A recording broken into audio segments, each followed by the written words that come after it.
Hello everyone and welcome back to the Belgian Beer Brothers channel. Cedric here from Antwerp, and today we are gonna have another big bottle. I should really learn to invite people to share these bottles. But we are gonna talk about an Abbey beer today. I don't believe we had many of those yet. We had some Trappists, but right off the bat, let's start with the difference between a Trappist and an Abbey beer. In short, because I'm gonna make a different video about this topic, but in short, an Abbey beer is also brewed in an abbey, but is not brewed by that specific order of monks. It is also a very wide variety of beers, and by that I mean not necessarily the variety of beers. They're most of the time a blonde, a strong blonde, a dark one, and yeah, that pretty much rounds it up most of the time. Sometimes they'll have some fruit beers as well, but legally a company can use the name Abbey beer if they own an abbey. So for example, Lef, which is the best known beer, Abbey beer in the world, I think. Well, Anheuser-Busch InBev can brew Lef under the name Lef Abbey beer because they own the real estate, but it is brewed, yeah, in a large brewery, of course. Now, enough with the AB InBev bashing, because that's not what I'm meaning. But let's talk about this beer. We are gonna start off with a slight theological history lesson, because the namesake of this brewery, the Abbey Saint-Feuillien, this is in fact a modern abbey in Leroux, in Henegouwen in Wallonia, here in Belgium. Wallonia is the French-speaking part, so the south of Belgium, and Leroux is situated more or less between Brussels and the French border. Now, the story that I'm gonna tell is from the 7th century. So back then, Belgium was, well, nowhere near in existence. We've only existed for about 200 years. But Belgium was back then partly French, partly Dutch or Brabant, and this is mainly about the French part. So the abbey is actually named after after Saint Feuillien or Feuillien, and Feuillien is the French pronunciation of that name. And Saint Feuillien was actually an Irish monk of noble descent who lived in the 7th century and who spread the gospel throughout Europe. He had two brothers, they did more or less the same thing, and the story actually starts out, and I'm gonna do this in short because I think there are whole books written on this guy, but we'll take it in short. So the story or the lore states that he adopted leadership over a monastery in East Anglia from his older brother, who then built another monastery in Paris. So he was well known amongst clergy and amongst noblemen. And after his passing through Paris, Feuillien joined him, and well, after an encounter with King Clovis II, a positive encounter by the way, he actually continued his journey and he traveled to Rome to have an audience with the Pope. Eventually, Feuillien settled in Nivelles. He did way more things than that, because, well, he's named a saint and a martyr. But he eventually settled down in Nivelles, or Navel as we say, which is in Wallonia here in Belgium. In Nivelles, he worked as a scholar and a teacher under the reign of Saint Gertrude. But unfortunately, a few years after that, in 655 BC, 655 AD, he was killed during a robbery by heathens in the Silva Carbonaria forest, or the coal forest, and that was near Leroux, not very far from Nivelles.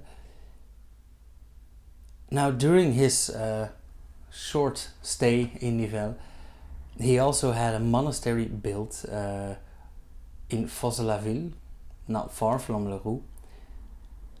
And Saint Gertrude actually recovered his body after the robbery because they took care of the bodies. Saint Gertrude recovered the body and they buried him in the monastery of Fos-la-Ville, so not far from Leroux. And that's why Leroux actually has an abbey named after him, but that's for later. Now, it is said that Feuillien's severed head, while still preaching the gospel, was thrown into a nearby pigsty. Gotta love these stories. Now, this is 655 AD. That is just a story about the namesake of this brewery, but in 1125, the Feuillien Abbey was actually started, so 500 years later almost. It was a rather large abbey, and it was also an administrative and an economical center, because about 40 monks and dozens of local traders and craftsmen and farmers made up for actually a blooming town in that time.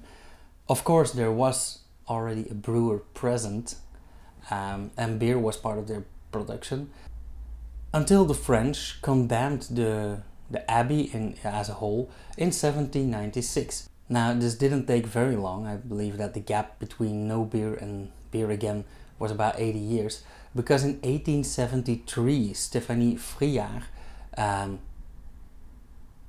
who already came from a family of brewers, founded a brewery at the edge of Leroux, and she named that brewery Saint-Feuillien. Now, that's not uncommon, because Saint-Feuillien or Saint-Feuillien in Belgium alone has about 5 or 6 churches and abbeys and monasteries named after him because of all that lore.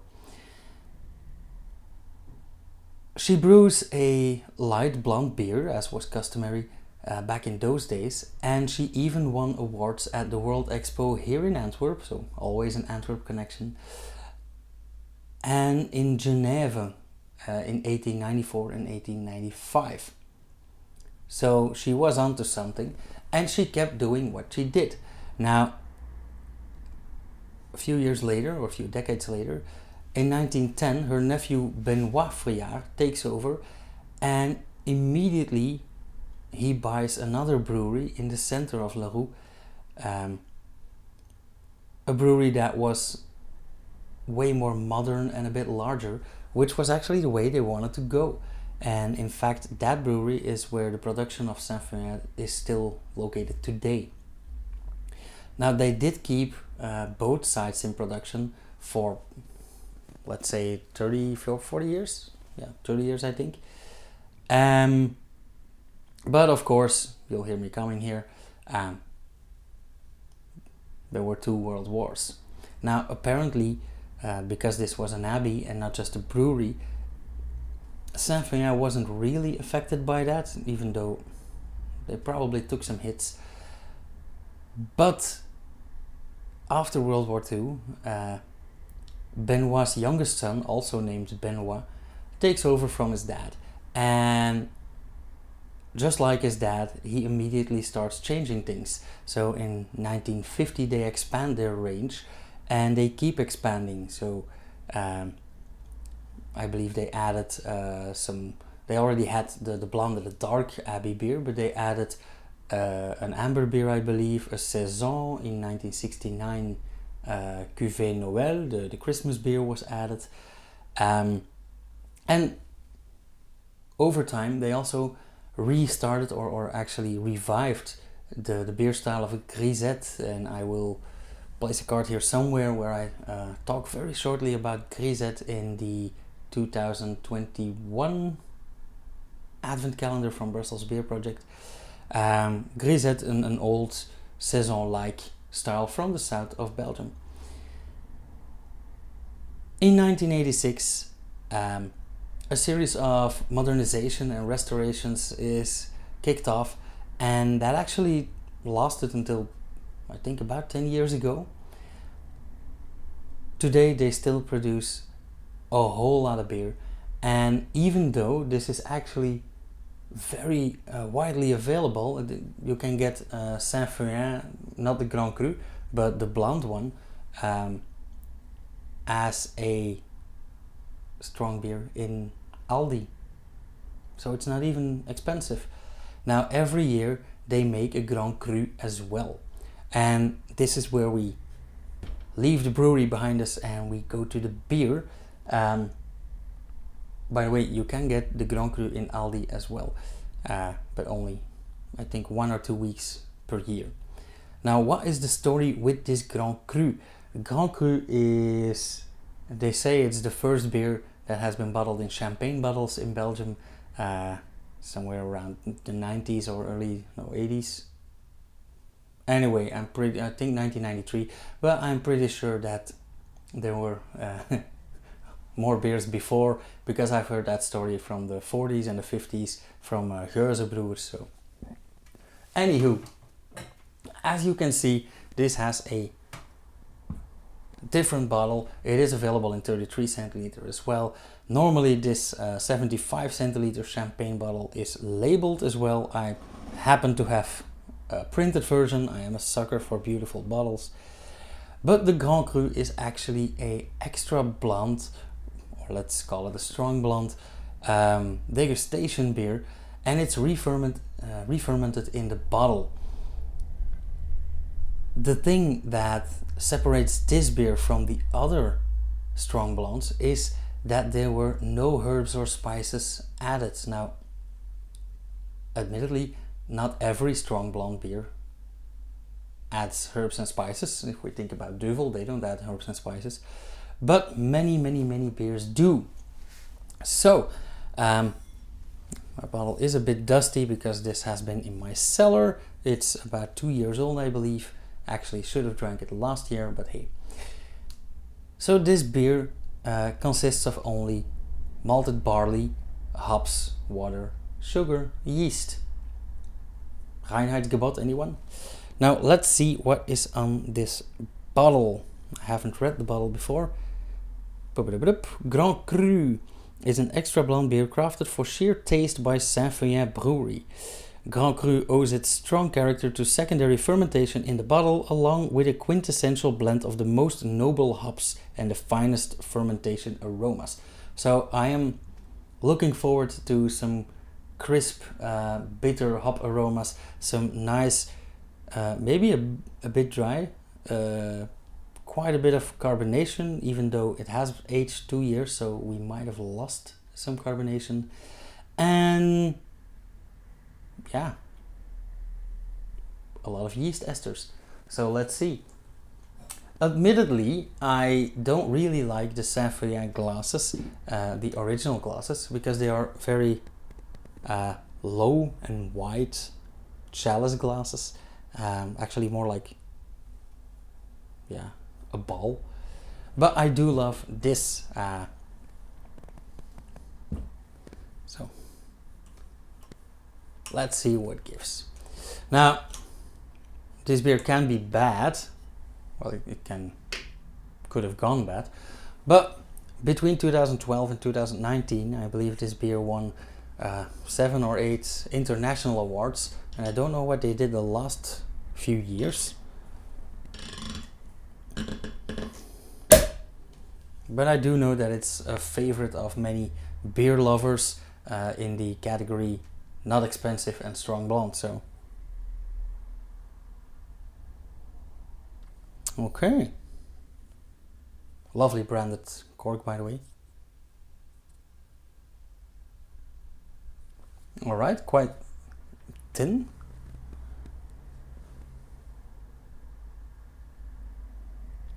Okay. A bit of sweetness, not all that much. Quite hoppy, even a bit fruity. And I even smell, yeah, some sugar, so yeah, a bit more sweetness than the first sniff. Let's see what it does in a glass.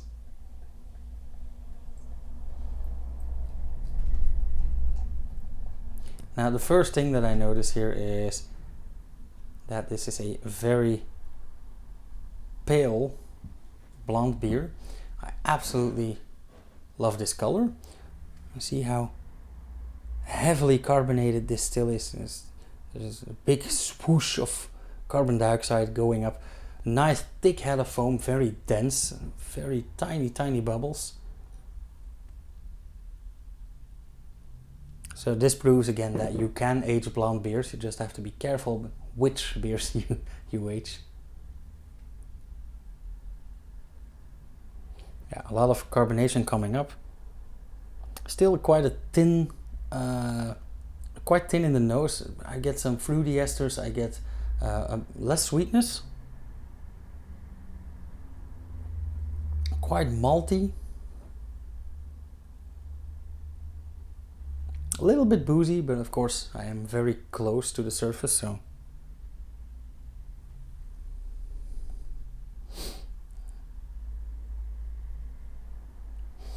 I love with these heavily carbonated beers, when you turn your glass you can make vortexes inside the glass, but my mom always told me not to play with my food or drinks, so let's have a taste. Cheers.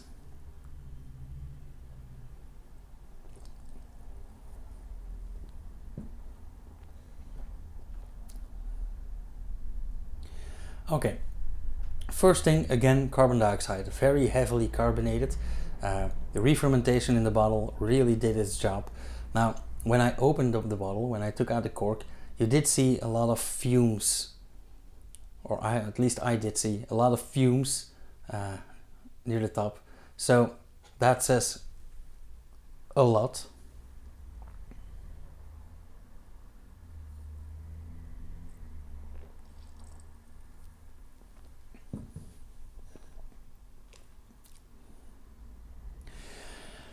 It is quite dry now. Of course, it has re-fermented in the bottle, and I did leave it out or leave it in the cellar for a while. So the beer really dried out, and as you know, I absolutely love that. I do get a lot of esters in there. I do get a lot of bitterness. It's a very hoppy, solely bitter hops. I think there were almost no aroma hops used. Indeed, the absence of herbs or spices, no coriander, no sage, nothing of that order, actually adds to the beer. I hate the phrase less is more, but in this case it does absolutely work. There are no side flavors or anything. This is very straightforward, a very strong blonde, 9.5% ABV, a strong blonde, very hoppy, dry beer. And actually, my former teacher, who taught me at least half I know about beer, but the guy has been in beer for like 40 years. Every year he looks forward to this beer, and every year he tells me, dude, go to the store and get you at least one of these bottles. So I am very thankful for that. And he is absolutely right.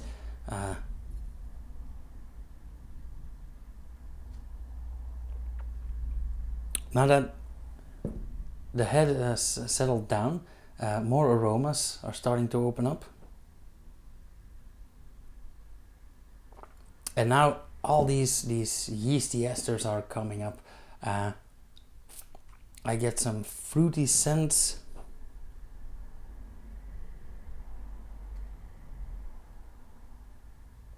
But nothing crazy, nothing exotic, just some sweet apple or yeah, some grape maybe.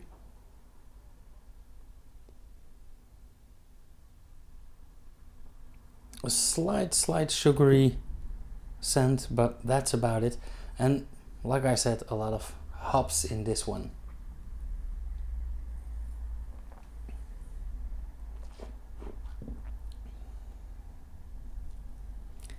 Magnificent.